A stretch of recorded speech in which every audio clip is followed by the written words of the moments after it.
హరికృష్ణ అన్నిటికీ లైవ్ అన్ని గ్రూపులు షేర్ చేసి మన వాళ్ళందరూ ఇన్వైట్ చేయి. ప్రతి ఒక్కరికి తెలియాలి ఏంటంటే ప్రతి నా కొడుక్కి ఇష్టానుసారం జగన్మోహన్ రెడ్డి గారు ప్రత్యక్ష రాజకీయాల్లో ఉన్నారు కాబట్టి జగన్మోహన్ రెడ్డి గారిని మీరు విమర్శించండి, మేము చంద్రబాబు నాయుడు విమర్శిస్తాం. ఎందుకంటే చంద్రబాబు నాయుడు పరిపాలన చేస్తున్నారు కాబట్టి. అరే విచక్షణ జ్ఞానం చెప్పకుండా నా కొడుకు నర్సిరెడ్డి నా కొడుకు ఎక్కడ పుట్టాడు? ఈడైనా మనుషులు పుట్టాడా, పందులకైనా పుట్టాడు? ఏమనుకుంటున్నాడు? అధికారం ఉంది కదా, అధికారం ఉన్న వాళ్ళకి మనం ఏది మాట్లాడినా చెల్లిపోతుంది అని అనుకుంటున్నారా? ఏమనుకుంటున్నాడు వాడు? అచ్చోసిన ఆంబోతులాగా ఎలా పడితే అలా మాట్లాడితే ఇక్కడ బెదిరిపోవడానికి, భయపడడానికి, మీ అధికారం చూసి ఇక్కడ ఉనికిపోవడానికి అభిమానులు అనే వాళ్ళు సిద్ధంగా ఉంటారు. రాజశేఖర్ రెడ్డి గారి గురించి కానీ, రాజశేఖర్ రెడ్డి కుటుంబం గురించి కానీ, ఆ ఇంట్లో ఆడవాళ్ళ గురించి కానీ కుసంస్కారంగా మాట్లాడితే నర్సిరెడ్డి గుడ్డలు ఊడదీసి నీ ఇంటి ముందే నేను ఎగరేసి కొడతాం, దాంట్లో సందేహం కొనలేదు. ఏమనుకుంటున్నారో నువ్వు?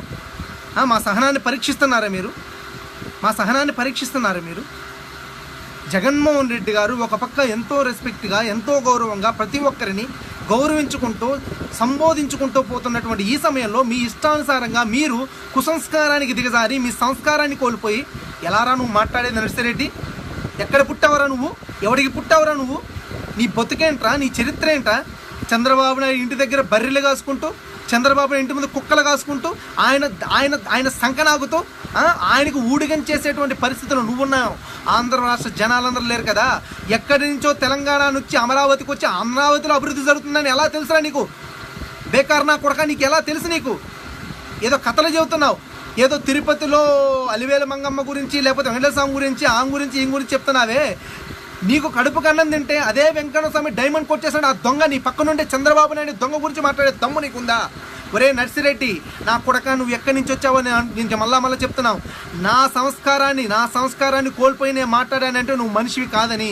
మా సంస్కారాన్ని మేము బయట పెట్టామంటే నువ్వు కనీసం నీ ఇంటిలోంచి గడప దాటి బయటకు అడుక్కోడే, ఇలా గుర్తుపెట్టుకో. ఏమనుకుంటున్నావు దగులుబాజీ నా కొడక? ఏమనుకుంటున్నావు నువ్వు? భయపడతామనుకుంటున్నావా? నువ్వు కేసులు పెట్టినా, రౌడీలు పెట్టి తీసుకొచ్చినా ఇక్కడ భయపడడానికి నా కొడుకు సిద్ధంగా లేడు. వైఎస్ఆర్సీపీ అభిమానులు, వైఎస్ఆర్సీపీలో ఉండే ప్రతి ఒక్కరికి గౌరవించుకుంటూ, ఒక పక్క జనసేన నాయకులకు కానీ, జనసేన వాళ్ళకి కానీ, టీడీపీ వాళ్ళకి కానీ, అక్కడ ప్రత్యక్షంగా పోరాడేటువంటి నాయకులకి మేము చంద్రబాబు నాయుడు గారిని గౌరవిస్తున్నాం, లేకపోతే పవన్ కళ్యాణ్ గారిని గౌరవిస్తున్నాం. మీరు సంస్కారాన్ని కోల్పోయి రాజకీయంలో లేనటువంటి రాజశేఖర్ రెడ్డి గారి కుటుంబంలో ఆడవాళ్ళ గురించి మాట్లాడుతున్నావు. లంచా కొడక, ఎవడికి పుట్టావురా నా కొడక నర్సిరెడ్డి నువ్వు? ఈ అమ్మ నా కొడక, నువ్వు ఏదైనా పెట్టుకో, కేసులే పెట్టుకుంటావు, అవసరమైతే రౌడీలే పెట్టుకుంటా, ఏదైనా పెట్టుకో. నా కొడక, నువ్వు కంట పడ్డ రోజే నిన్ను చెత్తగా చిత్తుగా గుడ్డలోడు తీసి అభిమానులు, వైఎస్ఆర్సీపీ అభిమానులు, జగనన్న ప్రాణం ఇచ్చేటువంటి ప్రతి ఒక్క కార్యకర్త నేను గుడ్డలోడు తీసి కొట్టకపోతే నా పేరు రాజశేఖర్ రెడ్డి కాదు, గుర్తుపెట్టుకో. ఏమనుకుంటున్నావు నువ్వు? మొన్న ఒక నా కొడుకు వచ్చి వాడు వేణుమాధవ్ గారు వాడు వచ్చి మాట్లాడతాడు, ఎక్కడి నుంచో తెలంగాణ నుంచి వచ్చేసి. నిన్న నువ్వు వచ్చి మాట్లాడతావు నర్సిరెడ్డి అనేవాడు. ఎవడండి వీళ్ళందరూ? ఈ రాష్ట్రంలో వాడు ఏ నాయకుడైనా ఎవడైనా బయట వాడు చెప్పాడు ఏనాడా అభివృద్ధి జరుగుతుందని? ఈ రాష్ట్రంలో ఉండే బాధలు పడేటువంటి మాకు తెలిసి ఎన్ని బాధలు ఉన్నాయి ఈ ప్రజలకి. ఈ రాష్ట్రంలో ఉంటాం మేము, అనుభవించే మాకు తెలిసి ఇక్కడ కష్టాలు ఎన్ని ఉన్నాయని. ఈ రాష్ట్రంలో ప్రభుత్వం వల్ల ఇబ్బంది పడేటువంటి ప్రజలు మేము కాబట్టి మాకు తెలిసి ఈ ప్రభుత్వం వల్ల జరిగే అన్యాయాలు ఏంటో. నీకేం తెలుసురా? వాడు ఇచ్చే 500 నోటుకో, వాడు ఊసేటువంటి ఎంగిలి మెతులు తినే నీకేం తెలుసుద్దిరా? ఎంగిలి నా కొడక, నీకేం తెలుసుద్ది? ఎంగిలి మితుకులకు ఆశపడే నీలాంటి నా కొడుకులు 7 సార్లు పోటీ చేశారా నర్సిరెడ్డి? నువ్వు 7 సార్లు పోటీ చేస్తే కనీసం సర్పంచ్ అయ్యావరా నువ్వు? నీ బతుక్కి జగన్మోహన్ రెడ్డి గారి గురించి మాట్లాడతావా? జగన్మోహన్ రెడ్డి గారి చరిత్రలో నరిసిన ఎంటిక ఉంటుంది కదా, ఎంటిక కూడా నువ్వు సరిపో. నువ్వు కాదు, నీ చంద్రబాబు నాయుడు సరిపోడు. నువ్వెంత ఆఫ్టర్ ఆల్ గొట్టంగాడివి. నోరు అదుపులో లేకుండా ఏంటి జగన్ గారు జైలుకి పోతారు, విజయమ్మ గారు ఢిల్లీ పోతారు, షర్మిలమ్మ గారు అటు తిరుగుతారు, ఏదో నా కొడక ఇంట్లో ఆడవాళ్ళ గురించి మాట్లాడితే నీకు అమ్మకే పుట్టావరా నువ్వు మనుషులే పుట్టావు, పందులుగానే పుట్టావరా నువ్వు? దయచేసి క్షమించండి వైఎస్ఆర్సీపీ అమ్మాయిని మరీ చెప్తున్నాను, చేతులు జోడించి అందరికీ నిజంగా క్షమాపణ చెప్తున్నాను. సంస్కారాన్ని కోల్పోతున్నాను నేను కూడా. ఎందుకంటే పాప అభంశవం తెలియని ఆడవాళ్ళని తీసుకొచ్చి రాజకీయంగా చేతకాక, ఎదుర్కోలేక, జగనన్న తట్టుకోలేక, జగనన్నకి ప్రజాదరణ వస్తుంటే ఆ ప్రజాన్ని తీసి ఓర్చలేక, జగనన్న నేను చేయలేక, జగనన్న కుటుంబంలో ఆడవాళ్ళ గురించి మాట్లాడి ఇలాంటి సంస్కార హీన నా కొడుకుల్ని వచ్చ పడేలాగా కొట్టకపోతే ఖచ్చితంగా మన పార్టీకి అవమానంగానే అనిపిస్తుంది నాకు. ఎందుకంటే మన సహనం మనల్ని చంపేస్తుంది. ఎంతకాలం భరిస్తాం మనం? ఎంతకాలం ఓర్చుకుంటాం మనం? ప్రతి ఒక్కరు ఇష్టానుసారంగా జగనన్న గురించి కాకుండా జగనన్న గారి కుటుంబం గురించి, కుటుంబంలో ఆడవాళ్ళ గురించి మాట్లాడుతుంటే గుండెలు రగిలిపోతున్నాయి. గుండెల్లో నుంచి మంటలు తన్నుకొస్తున్నాయి. ఎవరండి మీరు? ఎక్కడి నుంచి వచ్చారండి మీరు? ఏ సైడ్ నుంచి వచ్చారండి మీరు? వాళ్ళు వేసే ఎంగిలి మెతుకులు తిని, వాళ్ళు పెట్టేటువంటి మహానాడులో భోజనాలు తినిపోవాలనుకుంటే తినండి, వెళ్ళండి, చంద్రబాబుని భజన చేసుకొని 2 చక్కలు తీసుకొని అదే పనిగా వాయించుకోండి. అది కాకుండా జగన్మోహన్ రెడ్డి గారి కుటుంబ సభ్యుల గురించి మాట్లాడే హక్కు నీకెవడిచ్చారా? నర్సిరెడ్డిగా నీకెవడిచ్చాడు? జగన్మోహన్ రెడ్డి గారు జైలుకి పోయాడు అంటున్నావా? జగన్మోహన్ రెడ్డి గారు జైలుకు పోయాడని ఎగతాళిగా మాట్లాడుతున్నావా? ఇదే తరహా ఒకప్పుడు ఇదే తరహాలో ఎగిరిపడినటువంటి ఎంతోమంది రాజకీయ ఉద్దండులు కూడా జగనన్నని రాజకీయంగా అణిచివేయడానికి ప్రయత్నించే ప్రతి ఒక్కరు ఈరోజు పాలబర్భంలో కలిసిపోయిన మాట మర్చిపోవద్దు. ఎందుకంటే ఒక నిజాయితీ కలిగినటువంటి నాయకుడిని ఏదో ఒక రకంగా ఇబ్బంది పెట్టాలని అక్రమాలకు పాల్పడినటువంటి ప్రతి ఒక్కరికి ఈ కాలం అనేది ఖచ్చితంగా సమాధి కట్టక మానదు, గుర్తుపెట్టుకోండి. అదేవిధంగా నీ చంద్రబాబు నాయుడికి కూడా ఏంది వికటాటహాసం. ఆ బుట్టా రేణుకమ్మ ఎందుకమ్మా అంత ఇకలు అంత పక్కపక్కలు ఎందుకమ్మా? సిగ్గనేది లేకుండా మా పార్టీలో మా ఓటర్లతో మా చేత గెలిగించుకోబడి ఈరోజు మా నాయకుని తిడుతుంటే, నీకు ఓట్లేసిన నాయకుని తిడుతుంటే సిగ్గు లేకుండా వికటాటహాసం చేస్తున్నటువంటి నీలాంటి చెత్త మనుషులను చూస్తుంటే నీ బతుకు నువ్వెందుకు అని అనిపిస్తుంది నాకు. నీలాంటి వాళ్ళు ఎందుకు బతుకుతున్నా? చచ్చిపో. నువ్వు బతకడం వల్ల ఉపయోగం లేదు. రాజకీయంగా ఓటర్లని వాడుకున్నావు, రాజకీయంగా పార్టీని వాడుకున్నావు. తీరా రాజకీయ అవసరాలు తీరేంత కదా పార్టీని వదిలేసావు, ప్రజల్ని వదిలేసావు. వికటాటాసాలు చేసుకుంటూ నోట్ల కట్టల కోసం వాళ్ళ సంఖ నాగడానికి సిద్ధపడినటువంటి మీలాంటి రాజకీయ వ్యభిచారం ఏమనాలి చెప్పండి? మీదొక బతుక? మీరు మనుషుల పందుల? మీకంటే బురదలో పొల్లాడే పందులనే చాలా నయం మీకంటే. ఇంత దుర్మార్గమా? ఇంత అన్యాయమా? ఆడవాళ్ళ గురించి మాట్లాడతారా? మేము మాట్లాడతాం, ఈరోజు మేము మాట్లాడతాం. ఏ నా కొడుకు మాట్లాడతాడో మాట్లాడండి. భరించాం. జగనన్న కోసం ఎన్ని తిట్లన్నా భరిస్తూనే ఉన్నాం. ఎందుకు భరిస్తున్నాం? మేమంతా మాకు అనడానికి అమ్మలక్కలు రావనే? అది సంస్కారం కాదని మాకు అనడానికి కామెంట్లు చేయడానికి రాదనే? అది సంస్కారం కాదని మా జగన్మోహన్ రెడ్డి దానికి అంగీకరించడని, మా జగన్మోహన్ రెడ్డి గారి సంస్కారాన్ని అడ్డు పెట్టుకొని జగన్మోహన్ రెడ్డి గారు ఏమీ అనడనే అహంకారంతో జగన్మోహన్ రెడ్డి గారిని ఇష్టానుసారంగా ఏది పడితే అది. అరే జగన్మోహన్ రెడ్డి గారు అనండి రాబాయి, మేము వద్దన్నావా? జగన్మోహన్ రెడ్డి గారు అందరూ పూలే పోయాలయ్యా, అందరికీ నేరాజనలా పట్టాలని నేను ఏ రోజు అన్ను. ఎందుకంటే రాజకీయ జ్ఞానం నాకు ఉంది కాబట్టి నేను ఏ రోజు అది అన్ను. కానీ జగన్మోహన్ రెడ్డి గారిని మానేసి జగన్మోహన్ రెడ్డి గారి భార్య గారు ఏం చేశారండి? జగన్మోహన్ రెడ్డి గారి తల్లి గారు ఏం చేశారండి?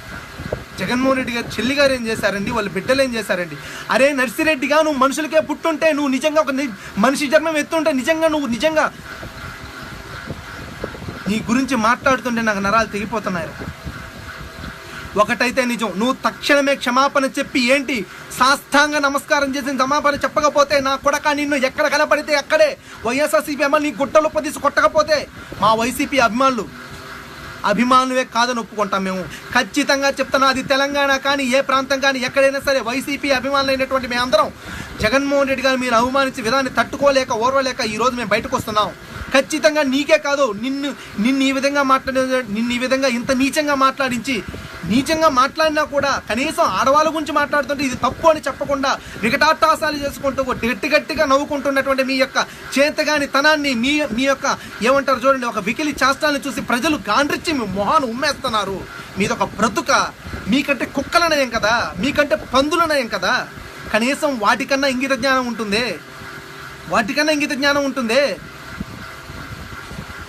ఇలాంటి దరిద్రపు వెధవలు, ఇలాంటి నీచమైన వెధవలు మన పార్టీ గురించి, మన నాయకుడి గురించి, మన తల్లి గురించి, మన చెల్లి గురించి, మన అమ్మ గురించి మాట్లాడుతుంటే గుండెలు అవిసేలా బాధపడుతున్నాను తప్ప బహిరంగంగా వచ్చి మాట్లాడడానికి ఈనాటికి మేము సంసిద్ధంగా లేవు. ఎందుకు తెలుసా?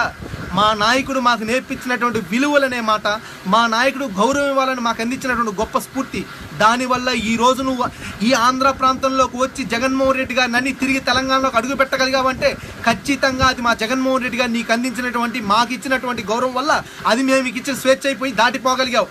నా కొడక లేకపోతే నీకు ఈ ఆంధ్ర దాటే లోపల నీ గుట్టలు ఒప్ప తీసుకొట్టేవాళ్ళం. గుర్తుపెట్టుకో. ఏమనుకుంటున్నారు నువ్వు? ఏంది రాజశేఖర రెడ్డి గారి గురించి చచ్చాడంటావా? చనిపోయినటువంటి వ్యక్తిని దిగదార్చి మాట్లాడినటువంటి నీలాంటి చేతగాన్న కొడుకులు ఏం మాట్లాడాలో మాకు తెలుసురా? ఈరోజు ఆంధ్రప్రదేశ్లో రాజశేఖర రెడ్డి వాళ్ళ బెనిఫిట్ పొందని కుటుంబం లేదే. రాజశేఖర రెడ్డి గారు ఫోటోలు పెట్టుకుంటూ వాళ్ళ ఇంట్లో దైవంతో సమానంగా చూసుకున్న కుటుంబాలు కోకొల్లలుగా ఉన్నాయే. అంటే రాజశేఖర రెడ్డి గారు అంత నీచంగా చచ్చాడు అని అన్నటువంటి నీలాంటి నా కొడుకులు చచ్చేలా కొట్టడానికి, చచ్చేలాగా నీ బతుకును చేయడానికి ఖచ్చితంగా దేవుడు అనేవాడు ఒకడు ఉంటాడు. ఖచ్చితంగా నీ మాటలు శిక్ష తగలకుండా మానదు. నర్సిరెడ్డి అహంకారంతో కళ్ళు మూసుకుపోయి, మా నాయకుడు ఉన్నాడు, పోయేటప్పుడు నాకు ఒక మూట ఎక్కువిస్తాడు, మా బుజ్జిబాబు ఉన్నాడు, మా పప్పుబాబు పోయేటప్పుడు ఒక మూట పప్పు వేసి పంపిస్తాడు, పక్కనే బుట్ట రేణుకుంది, మంచి ఇష్టానుసారంగా బాగా నవ్వుతుంది, కాబట్టి ఎలా పడితే అలా నవ్వుతున్నటువంటి నలుగురు నాయకులు ఉన్నారు, కాబట్టి ఆ నాయకులకు సంబంధించిన నలుగురు కార్యకర్తలు అక్కడ ఉన్నారు, కాబట్టి ఇష్టానుసారం వెకిలిగా మాట్లాడితే చాలా విద్యా వైద్యుని ఏమంటారు చూడండి, చాలా అంగుటిత భాష కలిగినటువంటి చాలా శ్లోక వస్తుడని అనుకుంటారని నేను అనుకుంటున్నాడేమో. నీకంత సీన్ లేదు నాయన. అంత సబ్జెక్ట్ గలవాడు అయితే నీ నాయకుడు ఏం పీకాడో, ఏం చేశాడో, ఈ 4 సంవత్సరాలు ఒరగబెట్టిందేందో, ఈ రాష్ట్ర ప్రయోజనాలు కొరికిందేంటో అది చెప్పడం మానేసి రాజశేఖర్ రెడ్డి, జగన్మోహన్ రెడ్డి తల్లి, తల్లుల గురించి చెల్లుల గురించి మాట్లాడుతున్నా. నీకు లేదురా చెల్లి, నీకు లేదురా తల్లి, వాళ్ళు లేకుండానే పుట్టావా నువ్వు? ఎక్కడి నుంచి వచ్చావురా లంజా కొడక నువ్వు? ఎక్కడి నుంచి వచ్చావు నువ్వు? ఏం పీకుతావు పీకో నువ్వు? పేరు రాజశేఖర్ రెడ్డి, నా పేరు, ఏం పీకుతావు పీక్కో నువ్వు? కేసులే పెట్టుకుంటావు, అవసరమైతే అరెస్ట్లే చేసుకుంటావు. నువ్వు ఇచ్చేంద్ర మేమే ప్రాణం తీసుకుంటాం. నా చావుకు నువ్వే కారణం అవుతావు, గుర్తుపెట్టుకో. ఈరోజు నేను ఏదైనా చేసుకో, నేను చచ్చిన చావుకు నువ్వే కారణం. ఎందుకంటే నీచంగా నువ్వు మాట్లాడుతున్న భాషకు కూడా అంత అధికారంగా ఒక సీఎం ముందు నీచంగా నువ్వు మాట్లాడుతున్నావు, కానీ సీఎం నవ్వుతున్నాడంటే ఇదేం బతుకులు రా, ఏం రాజకీయాలు రా, చేతగాని రాజకీయాలు. ఆడవాళ్ళ గురించి మాట్లాడుతుంటే సిగ్గు లేకుండా సాటి ఆడదైన బుట్ట రేణుకని అవుతుంది. సాటి ఆడదైన బుట్ట రేణుక. నువ్వు ఆడదానివేనమ్మా, ఆడదానివేనా నువ్వు? ఒక సీఎం హోదాలో ఉండి సీఎం గారు వికటాట్టహాసం. ఏమి నవ్వురా నాయనా నీ నవ్వు దగలయ్యా. నీలాంటి సైకోన్లు పెడితే ఎలా తయారవుతుంది అర్థమవుతుంది రాష్ట్రం. చాలా బాధేస్తుంది నిజంగా. నరాలు తెగిపోయే ఆవేశం. కానీ వాడెంత, వాడి స్థాయి ఎంత, వాడి అధికారం ఎంత, వాడు ఎక్కడి నుంచి వచ్చాడు, ఆంధ్రాలో ఓటు ఉందా లేదా ఏం ఆలోచించుకోకుండా ఇక్కడికి వచ్చేసి ఈ రాష్ట్ర ప్రజలకు తెలుసు ఇక్కడ ఉన్నటువంటి ప్రభుత్వం వల్ల ఎంత ఇబ్బంది పడుతున్నారు ఈ రాష్ట్ర ప్రజలు తెలుసు. అడిగావా ఈ రాష్ట్ర ప్రజలు అక్కడి నుంచి ఏమయ్యా ఈ రాష్ట్రంలో న్యాయం జరుగుతుందని? అదేమీ లేదు. ముందల మన నాయకుడు ఉన్నాడు, నాయకుడి ముందు మనం ఫోకస్ అవ్వాలి, ఆ నాయకుడి కళ్ళు మన మీద పడాలని ఆవేశంలో ఆలోచన లేకుండా ఆడవాళ్ళ గురించి మాట్లాడుతున్నావే, అదే ఆడవాళ్ళ గురించి మాట్లాడాలనుకో. నీ తల్లి గురించి, నీ చెల్లి గురించి, నీ నాయకుడి చెల్లి గురించి, నీ నాయకుడి తల్లి గురించి, నీ నాయకుడి కోలరు గురించి మేం మాట్లాడమంటావా? అంత దిగజారుడుతనానికి మమ్మల్ని దిగజారమంటావా? మేము దిగజారి ముందు కిందకు అడిగేసామంటే మేము మాట్లాడిన తర్వాత మీరు మాట్లాడడానికి ఏం ఉండదు. ఎందుకంటే మీరు దీనికి వచ్చేవాళ్ళు, మేము ఇక్కడ అభిమానంతో వచ్చేవాళ్ళం. నువ్వు దీనికి వస్తావు, మీ ఇక్కడ అభిమానంతో వస్తాం. ఇక్కడ అభిమానంతో వచ్చేవాడు పూర్తిగా బయటపడ్డాడంటే నీలాంటి వాళ్ళు 100 మంది, 1000 మంది, 10,000 మంది వచ్చినా కూడా సవాలు ఎదుర్కోగలిగే శక్తి కలిగిన వాళ్ళం అవుతాం మేము, గుర్తుపెట్టుకోండి. మా రాజశేఖర్ రెడ్డి గారిని చచ్చాడని మాట్లాడావు, మా తల్లి గారు విజయమ్మ గారిని, గౌరవ అధ్యక్షురాలు గారిని ఇష్టానుసారంగా ఎలా పడితే అలా మాట్లాడావు. ఏనాడు బయటికి అడుగు పెట్టినటువంటి తన పని తను చేసుకుంటూ కనీసం ఏనాడు రాజకీయం గురించి ఒక్క మాట మాట్లాడినటువంటి భారతమ్మ గారిని మాట్లాడావు. షర్మిల గారు ఏనాడు ఈ మధ్యకాలంలో కనీసం అన్నగారు జైల్లో ఉన్నప్పుడు తప్ప ఏనాడు బయటికి రానటువంటి ఆమె గురించి నీచంగా మాట్లాడావు. ఏంటయ్యా దానివల్ల నువ్వు నీచంగా మాట్లాడవల్ల నీకు వచ్చేది ఏమొస్తుందయ్యా? ఆడవాళ్ళ గురించి మాట్లాడే సంస్కారం అని చెప్పి నీ నాయకుడు ఎన్టీఆర్ గారి పార్టీ దేనికోసం పెట్టాడే? ఆడవాళ్ళని తిట్టడం కోసం పెట్టాడా? ఆడవాళ్ళ ఆత్మగౌరవం అనే పేరును వాడుకుంటూ ఆడవాళ్ళని కించపరుస్తూ పైగా ఆడవాళ్ళని నీచంగా మాట్లాడుతుంటే అడ్డుకోకుండా వికటాట్టహాసం చేసేటువంటి ఇలాంటి ఎదవలు ఉన్న పార్టీని ఏ పార్టీ అనాలో అర్థం చేసుకోండి, ప్రజలారా అర్థం చేసుకోండి. ఇలాంటి దరిద్రపు ఎదవల్ని, ఇలాంటి దగులుబోజి ఎదవల్ని, ఇలాంటి పుండాకోరి ఎదవల్ని ఖచ్చితంగా ఈ రాష్ట్రం నుంచి తరిది కొట్టాల్సిన అవసరం ఉంది కదా. చంద్రబాబు నాయుడు గారు ప్రత్యక్షంగా అక్కడ కూర్చొని అలాంటి వాళ్ళ చేత తిప్పిస్తూ, పైగా తన మంత్రుల చేత, ఒక క్యాబినెట్ మంత్రులంతా అక్కడ కూర్చొని, ఎమ్మెల్యేలు కూర్చొని, అందరూ కూర్చొని నవ్వుతున్నారు. కానీ ఏ ఒక్కడైనా కడుపు కన్నం తిన్న ఒక్క నా కొడుకైనా పైకి లేసి ఇలా మాట్లాడడం తప్పు. ఆడవాళ్ళ గురించి మాట్లాడకూడదు. మాట్లాడే పని అయితే జగన్ గురించి మాట్లాడండి, ఎందుకంటే జగన్ గారు రాజకీయాల్లో ఉన్నారు, ఆయన గురించి మాట్లాడడం తప్ప. వాళ్ళ ఇంట్లో ఆడవాళ్ళు ఏం చేస్తారని ఒక్కడన్నా అన్నాడా? తప్పు కదండి. ఇంత దిగజారుతారా? మాకు తెలియదా తిట్టడానికి? ఏం చంద్రబాబు నాయుడు గారికి ఇంట్లో ఆడవాళ్ళు లేకుండానే ఉన్నాడా? ఆమెకు భార్య ఉంది, కోడలు ఉంది, అందరూ ఉన్నారు. మేము మాట్లాడామా ఏనాడన్నా? ఎందుకంటే మాకు ఆ సంస్కారం జగన్మోహన్ రెడ్డి గారి పార్టీలో ఉన్నాం కాబట్టి, మాకు ఉంది కాబట్టి ఇప్పటికీ మేము భరిస్తున్నాం. ఏనాడు మేము కోల్పోవడం లేదు. కానీ ఎవడండి ఈ నర్సిరెడ్డి గారు? 7 సార్లు పోటీ చేసావరా నువ్వు? 7 సార్లు కనీసం 700 ఓట్లు వచ్చాయి. 7 సార్లు కలిపి నీకు ఎప్పుడైనా 7 సార్లు పోటీ చేసి కనీసం 700 ఓట్లు వచ్చాయరా నీకు? నీ బతుక్కి, నీ స్థాయికి, నీ ఇదికి నువ్వు జగన్మోహన్ రెడ్డి గారిని వెకిలిగా మాట్లాడతావా? చూస్తున్నాం, అన్నీ చూస్తున్నాం, భరిస్తున్నాం. భరిస్తాం భరిస్తాం భరిస్తాం అని చెప్పి బరి తెగించి మాట్లాడామంటే గుడ్డలు కూడా తీసుకొడతాం. బరి తెగించి మాట్లాడామంటే గుడ్డలు కూడా తీసుకొడతాం. దాంట్లో ఏమాత్రం సందేహం లేదు. నువ్వు కేసులే పెట్టుకుంటావో బొచ్చే పెట్టుకుంటావో ఇంటికితో సమానం. ఏమవుతుంది? మహా అయితే ప్రాణం తీయడం కంటే మించేదేమీ లేదు కదా. మహా అయితే కేసులు పెడతారు, కొడతారు, ఇంకా పోతే ప్రాణాలు తీస్తారు. జగన్మోహన్ రెడ్డి గారి కోసం, వైఎస్ఆర్ కుటుంబం కోసం ప్రాణాలకు ఇవ్వడానికి సిద్ధంగా ఉండే వాళ్ళలో లక్షల మంది అభిమానులు నేను ఒకరిని. మేము ఇస్తామని ముందరకు వచ్చే వాళ్ళలో మేము ఒకరం. అటువంటి అభిమానులు కోకొల్లలుగా ఉన్నటువంటి పార్టీ మాది. దీనికి పడే పార్టీ కాదు మాది. ఇక్కడి నుంచి పుట్టిన పార్టీ, ప్రజల హృదయాల్లో నుంచి పుట్టిన పార్టీ. కాబట్టే ఈరోజు జగన్మోహన్ రెడ్డి గారిని నువ్వు అంత కుసంస్కారంగా మాట్లాడిన తర్వాత కూడా మా పార్టీ నుంచి ఏమాత్రం నిన్ను ఎవరు ఏమనలేదంటే అది మా సంస్కారం. నేర్చుకో మా దగ్గర నేర్చుకో. ఒకరోజు ఇక్కడ క్లాస్ తీసుకో. జగన్మోహన్ రెడ్డి గారు పోయేటప్పుడు ఆయన సంఖ 4 సార్లు నాకు సిగ్గొస్తుంది నర్సిరెడ్డిగా. నాకు సంఖ దరిద్రపు నా కొడక, దగుల్బాజీ నా కొడుకులందరూ ఎక్కడి నుంచో వచ్చేస్తారు. మొన్న ఏనుమాదం అంటాడు, అమ్మ నా కొడుకులు ఎంజా కొడుకు, వాడు వచ్చి తిట్టాడు, ఈడొచ్చి ఈడు తిట్టాడు. ఏంట్రా పడత మీ పని అంతా పడతా ఉండాలి మేము అంటే? మీరు ఏమి తిట్టినా ఏం చేస్తున్నా మనం మటుకు నోరు మెదపకూడదు, మనం మటుకు ఏం తిట్టకూడదు. అంటే మీరు ఏం తిట్టినా కూడా మేము సిగ్గు లేకుండా పడతానే ఉండాలి. మా నాయకుడిని అంటారు, మా అమ్మని అంటారు, మా వదిన గారిని అంటారు, మా అక్కగారిని అంటారు. ఇలా మా ప్రతి ఒక్కరి మా వైఎస్ఆర్ కుటుంబాన్ని అంతా మీరు అంటూ ఉంటే మేము ఎలా భరించాలండి? భరించేదానికి సిద్ధంగా మేము బరి తెగించి బయటకు వచ్చామంటే చాలా దుర్మార్గంగా ఉంటుంది. గుర్తుపెట్టుకోండి, చాలా చాలా దుర్మార్గంగా ఉంటుంది. మేము అన్యాయంగా మాట్లాడే వాళ్ళం కాదు కాబట్టి భరిస్తున్నాం. మీ అన్యాయాలు చేసేదాన్ని ప్రశ్నిస్తున్నాం అని చెప్పి ప్రజలు ఈరోజు జగన్మోహన్ రెడ్డి గారు బ్రహ్మరథం పడుతున్నారని తెలిసి, ఎలాగో ప్రజల్లో మనకు ఇది లేదు కాబట్టి మనకి ఎవడొకడు దగులుబాజీ మాట్లాడే నలుగురు ఉన్నారు కాబట్టి వాళ్ళకి మైకులు ఇచ్చేసి దగులుబాజీ మాట్లాడిచ్చేసి ఆ మాటలకి మీరు వికటాటాసాలు చేసుకొని మనం ఏదో వరక తీసాం, పీకేసాం, నాకేసామని మీరే స్టేట్మెంట్లు ఇచ్చుకొని, మీరే పూడేసుకొని, మీరే మాట్లాడుకొని, మీరే అంతిమంగా మనం పీకేసాం చప్పట్లు కొట్టుకుంటే మరి ప్రజలు ఎవరు చెప్పరా? ప్రజల జీవితాలు ఎలా అయిపోయాయి కనపడడం లేదా? అస్తవ్యస్తం అయిపోయాయి. ఒరే నర్సిరెడ్డిగా నువ్వు మాట్లాడినటువంటి ఆ 10 నిమిషాల్లో 5 నిమిషాల్లో ఏ ఒక్క నిమిషమైనా ప్రజల గురించి మాట్లాడావా? ఆంధ్ర రాష్ట్ర ప్రజలారా మీ కష్టాలు ఉన్నాయని అడిగావా? రుణమాఫీ అయిందా ప్రజలారా అని అడిగావా? డాక్టర్ రుణమాఫీ అయిందా ప్రజలారా అని అడిగావా? నిరుద్యోగ వృద్ధి ఇస్తున్నాడా ఈ పనికిమాలిన సీఎం అని అడిగావా? మరి ఏమి అడగలేనటువంటి నువ్వు ఈ రాష్ట్రంలో ఏం హామీలు ఇచ్చారో తెలియని నువ్వు ఇష్టానుసారంగా అమరావతికి వచ్చేసి కారు కూతలు ఎలా కూసావరా? కారు నా కొడక ఎలా కూసావరా నువ్వు? నేను మళ్ళా చెప్తున్నాను, గుర్తు చేసుకో నర్సిరెడ్డి. ఈ వీడియో నీకు చేరాలి, నువ్వు కేసు పెట్టాలి, ఖచ్చితంగా నేను రావాలి, నువ్వు నా కంట పడాలి, ఖచ్చితంగా నేను అక్కడ చెప్పుతో కొట్టాలి, నేను కొట్టి తీరతాను. నేను ఏం పీకుతావో పీక్కో. నువ్వు వైఎస్ఆర్సీపీ అభిమానులు నేను మళ్ళా చెప్తున్నాం, భరిస్తున్నావు అని చెప్పి మరీ బరి తెగించి మాట్లాడుతున్నారు. అటు జనసేనలో కొంతమంది, టీడీపీలో కొంతమంది జగన్మోహన్ రెడ్డి గారు పర్సనల్ విషయాలు మాట్లాడుతున్నారు, పర్సనల్ విషయాలు. ఏనాడు బయటికి కూడా తొంగిచున్నటువంటి కుటుంబాల గురించి ఇష్టపడితే అలా నీచంగా, నికృష్టంగా, దిగజారి మాట్లాడుతున్నారు. అరే మహానాడు అది. మీ పార్టీ మహానుభావుడు ఎన్టీఆర్ పెట్టిన పార్టీలో మహానాడు ఆయన పుట్టినరోజు కనీసం ఆడవాళ్ళకు గౌరవించకుండా ఆడవాళ్ళని నీచంగా మాట్లాడంటే ఆయన ఇచ్చినటువంటి విలువలన్నీ మీరు మర్చిపోయారనే కదరా. ఇప్పుడు అన్ని ఆలోచనలు అన్నీ దరిద్రం. ఎలా పడితే అలా మాట్లాడతారు, ఏది పడితే అది అలా అంటారు.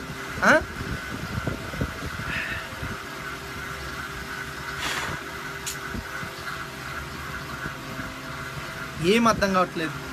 మన వాళ్ళు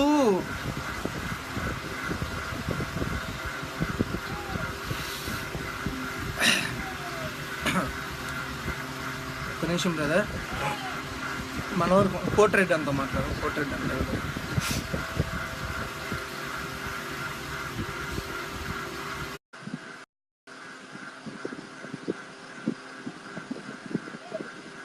అంటే ఇంత దిగజారుడు తన రాజకీయాలు నిజంగా చూస్తానని ఏ రోజు అనుకోలేదు. ఇలా ఇంత దిగజారుడు తన రాజకీయాలు చంద్రబాబు నాయుడు గారు అనుభవం అని చెప్పి ప్రతిరోజు చెప్పుకునే ఆయన అనుభవాన్నంత అపోజిషన్ నాయకుల యొక్క ఫ్యామిలీల గురించి మాట్లాడే అక్కడే కదా. నమస్తే అన్న. హలో నమస్తే అన్న కోటిరెడ్డి అన్న. కోటిరెడ్డి అన్న నమస్తే అన్న. హలో రాజశేఖర్ నమస్తే అన్న. బాగున్నారన్న కోటిరెడ్డి అన్న? నమస్తే. బాగున్నారు రాజశేఖర్? బాగున్నా రాజశేఖర్, నువ్వు బాగున్నావు కదా అన్న? ఇలాంటి మనకి ఏంటన్న ఈ పరిస్థితి? ప్రతి నా కొడుకు వచ్చి అంటే వైఎస్ఆర్సీపీ కార్యకర్తలు జగన్మోహన్ రెడ్డి గారు మన పార్టీ ఏనాడు ఎవరిని ఏమనదు కాబట్టి ఎవరు ఏం తిట్టరు కాబట్టి ఎవరన్నా పడతారనే దూరంలో ఎలా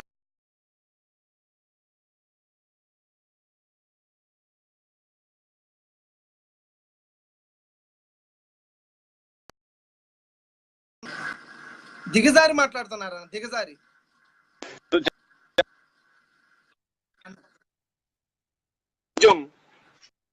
కొంచెం కూల్ తప్పదు, భరిద్దాం. ఇలాంటి లోపల రావడం చాలా మంది ఉన్నారు. నర్సిరెడ్డి గారు అంట, లవడాగాడు అంట, బుచ్చిగాడు అంట. కొద్ది రోజులు వెయిట్ చేయి, మనం కొంచెం రోజులు వెయిట్ చేయి, వీళ్ళ కథ చూద్దాం. ఏనన్నా ఎంతవరకు ఆవేశం తట్టుకోగలుగుతామన్నా? ఏందన్నా మాట్లాడలేదు మరి. ఎలా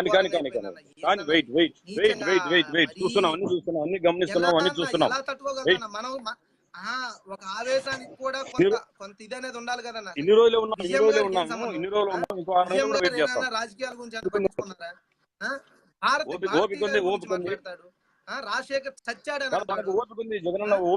ఏందన్నా పైగా బుట్టారేనుక మన పార్టీ ఓటర్లతో గెలిచి మన నాయకుడి యొక్క ఆత్మతో గెలిచి ఆమె ఏందో వికటాటాసం చేస్తూ వెకిలిగా నవ్వుతుంది. ఆమె బతుకేందో ఆమె స్థాయి ఏందో మర్చిపోయి టీడీపీ పంచన చేరి టీడీపీ బుద్ధులు అలవాటు అయిపోయాయి. వాడు తెలంగాణలో ఒక బ్రోకర్, అర్థమవుతుందా? తెలంగాణలో ఒక బ్రోకర్. అవునన్నా, వాడు మాట్లాడడానికి కోసమే ఇక్కడికి ఈ రోజు ఈ మహానాడు పిలిచారు. వాడు రేవంత్ రెడ్డి గురించి తెలంగాణలో రేవంత్ రెడ్డి దమ్ముంటే రేవంత్ రెడ్డి గురించి మాట్లాడమని రేవంత్ రెడ్డి గురించి మాట్లాడలేడన్నా. వాళ్ళు మాట్లాడలేదు. ఎందుకంటే రేవంత్ రెడ్డి అక్కడ తెలంగాణ దగ్గరలో ఉంటాడు, రేవంత్ రెడ్డి గురించి మాట్లాడమని అక్కడైతే ఎగరేస్తాడని భయం.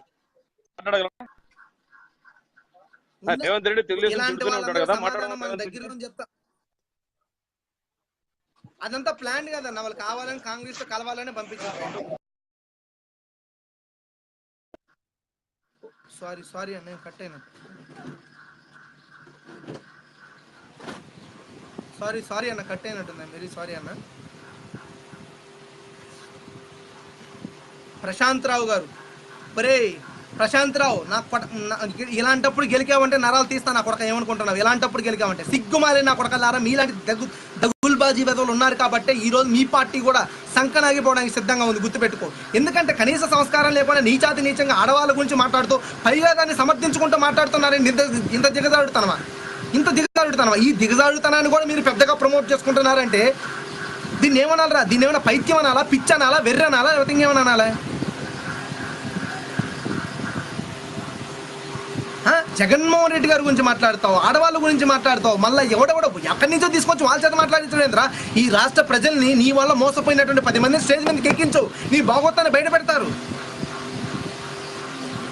నువ్వు గ్రామీణ స్థాయికి వెళ్ళి రైతులను ఎవరిని అడిగినా చెప్తాను, నీ బతుకేంటో నీదేంటో అందరూ చెప్తారు. చంద్రబాబు నాయుడు గారు చెప్తారు. ఈ మహానాడు అనే పేరే పెట్టుకొని ఈ మహానాడులో ఇలా ముఖ్య ఉద్దేశం ఏంటంటే జగన్మోహన్ రెడ్డి గారిని తిట్టడం మినహాయించి పీకేది ఏమీ లేదు.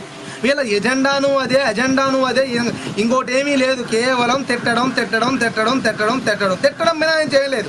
ఎందుకంటే ఈరోజు జగన్మోహన్ రెడ్డి గారు ప్రజా సంకల్ప యాత్రలో ప్రజల దగ్గరికి వెళ్తున్నటువంటి ఈ క్రమంలో కోకొల్లలుగా లక్షలాదిగా జనాలు జగన్మోహన్ రెడ్డి దగ్గరికి వస్తున్నారు. ఎందుకు వస్తున్నారు?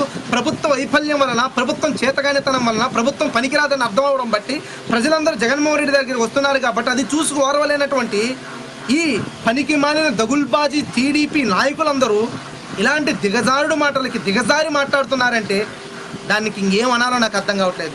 పైగా ఇలాంటి దగుల్బాజీ వ్యక్తులైనటువంటి బ్రోకర్ నా కొడుకులైనటువంటి నర్సిరెడ్డి లాంటి చెత్త నా కొడుకులు తీసుకొచ్చి చెత్త మాటలు మాట్లాడిస్తున్నారంటే ఇంతకంటే దిగజారుడు రాజకీయాలు ఇంకోటి లేవు. ఖచ్చితంగా రాబోయే కాలంలో ప్రజలు దీనికి సమాధానం చెప్పక మానరు. చంద్రబాబు నాయుడు గారు ఇలా మాట్లాడించి పైగా కుసంస్కారంగా ఇంత నీచంగా మాట్లాడించి దాన్ని సమర్థించుకుంటూ వికటాటాసాలు చేసుకుంటుంటే మీ యొక్క ఆ నవ్వుకి మూతపడే రోజులు దగ్గరలోనే ఉన్నాయి, గుర్తుపెట్టుకోండి. ఖచ్చితంగా ಏನ್ ಬೇಕು ಚೇರ್ ಏನು ತಗೊಂಡು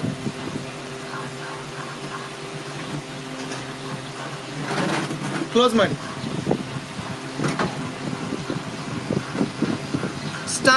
ఇష్టానుసారం ప్రతిరోజు మనం కూడా ఏంటంటే మన పార్టీలో కూడా మనం సంయమనం పాటిస్తున్నామనే ఉద్దేశంతో నేను ఎవరికి తిట్టమనే ఉద్దేశాలు ఇవ్వడం లేదండి. నేను ఎవరిని అదే పనిగా బూతులు తిట్టమని ఎవరికి చెప్పడం లేదు. కానీ గుండె మండిపోతుందండి. గుండె రగిలిపోతుంది. ఏం పాపం చేశారండి విజయం గారు? జగన్మోహన్ రెడ్డి గారిని తిట్టండి, జగన్మోహన్ రెడ్డి గారిని పోరాడండి, జగన్మోహన్ రెడ్డి అన్యాయం చేసిన ఆయన ప్రశ్నించండి. జగన్మోహన్ రెడ్డి ఎన్ని విధాలుగా నేను భరిస్తాను, ఎందుకంటే జగన్మోహన్ రెడ్డి గారు ప్రత్యక్ష రాజకీయాల్లో ఉన్నారు, ఆయన అనేటువంటి అర్హత మీకుంది. కానీ విజయమ్మ గారు ఏం చేశారండి, భారతమ్మ గారు ఏం చేశారండి, షర్మిలమ్మ గారు ఏం చేశారండి? వాళ్ళ మీద మీ ప్రతాపాలు. మహానాడని పెట్టి ఒక డయాస్ మీద మాట్లాడకూడనటువంటి మాటలు వాళ్ళ గురించి మాట్లాడారంటే, పైగా చనిపోయినటువంటి రాజశేఖర రెడ్డి గురించి, రాజశేఖర రెడ్డి గారు చచ్చాడని ఒక దగుల్బాజీ మెదవ, నీచాతి నీచమైనటువంటి నికృష్టుడు ఎవడండి ఆ నర్సిరెడ్డి గారు? తెలంగాణ నుంచి వచ్చేసి ఇక్కడేందడు వాడు మాట్లాడేది? ఎవడండి వాడు?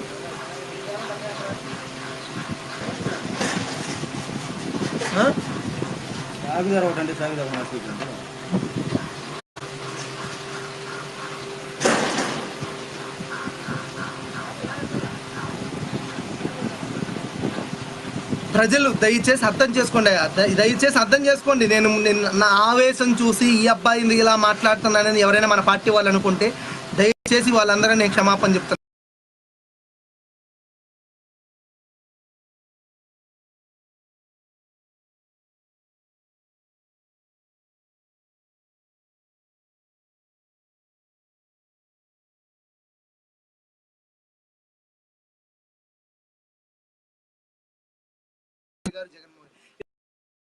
పర్సనల్ గా దాడి చేయడం మినహాయించి ప్రజల కోసం ఏమన్నా చేశామని చెప్పుకోదగ్గట్టు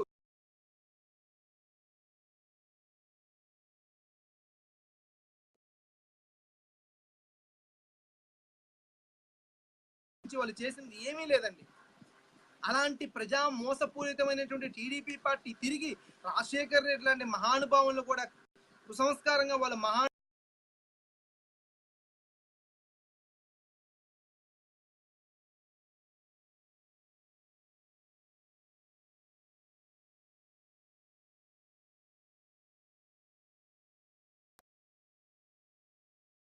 పద్ధతిగా ఉండదు.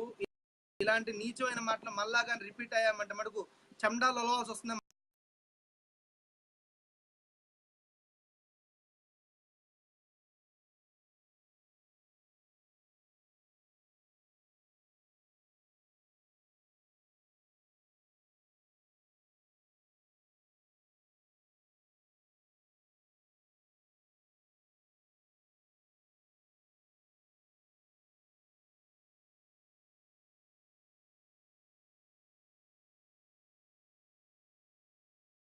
మినహించి వాళ్ళు పీకేది ఏమీ లేదు.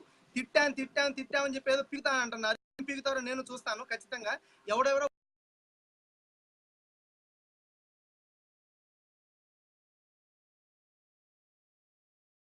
నా పక్కాగా తెలుసు, వాళ్ళు ఎవరు చేస్తున్నారో నాకు తెలుసు. నేను చెప్తాను ఇప్పటి నుంచి సమాధానం, నేను చెప్తాను. ఒకటి ఇప్పటిదాకా కొంతవరకే చూస్తారు, ఇప్పటి నుంచి చూస్తారు, మా విశ్వరూపం కూడా చూస్తారు. ఇప్పటి నుంచి చూస్తారు. తొందర ఎందుకు? నర్సిరెడ్డికి అందరికీ పగులుద్ది, తొందర అందరికీ పగులుద్ది.